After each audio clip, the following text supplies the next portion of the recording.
There are people in your life who control you without raising their voice, without giving orders, without even speaking. Their power is subtle, almost invisible, but its effects are real. This is silent control, and most people never recognize it until they've already changed their behavior. Some people don't dominate you with words, they dominate you with presence. You feel tense when they walk into the room. You adjust your tone, your posture, your decisions automatically. Not because they asked you to, but because your nervous system remembers the consequences of disappointing them. That's control. Sometimes people use silence as a weapon. They retreat, shut down, or give you nothing because they know you'll chase, apologize, or explain yourself. You feel uncomfortable with the gap, so you fill it. You try harder, you give more, you bend. They win without speaking. Silent control also shows up in expectations: a raised eyebrow, a disappointed sigh, a glance that lasts a little too long. These tiny cues push you to behave in the way they want, even though they never had to ask. They've trained you. But here's the truth most people never see. Manipulation doesn't require words. It only requires your fear of losing approval. If someone can change your behavior simply by being displeased, they don't need to criticize.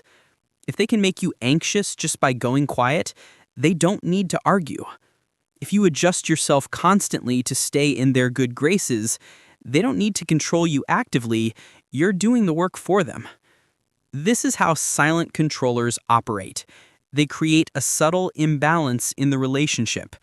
You worry about them, they don't worry about you. You try to avoid upsetting them, they don't care if they upset you. You feel responsible for their emotions, they feel entitled to yours. So, how do you break this invisible influence? First, notice your automatic reactions. If someone's presence makes you shrink, over-explain, or self-correct, something is wrong. Second, stop trying to manage their emotions. You are not responsible for keeping someone comfortable, especially if they use discomfort as a tool. Third, match silence with calm, not panic. When someone goes quiet to gain control, don't fill the space for them.